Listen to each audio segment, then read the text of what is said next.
Hiking horror story. Meron pala akong pwedeng i-share na nangyari sa akin sa isa sa mga bundok na naakyat ko nung kalakasan ko pa hehe.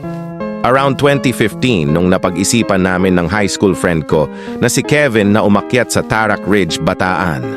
Considered major hike ito, pero naisip namin na i-day hike lang namin because why not?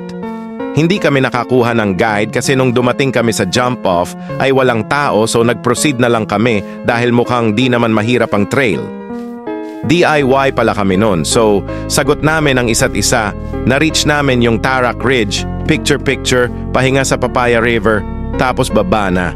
Medyo matarik ang trail paakyat at lalo na ang pababa kaya pagod-pagod kami since gusto namin matapos ito ng buong araw.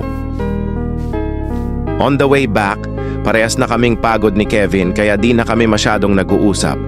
Mas batak siya sa akin kaya siya ang nauna. Medyo eerie na ang feeling dahil dalawa lang kami sa trail, tahimik, nang bigla niyang sinabi na mauna ako sa kanya. Tinanong ko siya kung bakit. Basta sinabi niya lang mauna ako. Di na ako nakipag-usap pa kasi pagod na nga kami kaya tuloy lang sa trail, di na ako lumingon sa kanya. Around 5 minutes, sumabay na siya sa pacing ko. Sabi niya, "Alam mo ba kung bakit kita pinauna? May sumusunod kasi sa'yo na kamukha mo." Wala naman kaming kasabay sa trail nun pababa at ayaw niya ako matakot kaya di niya sinabi.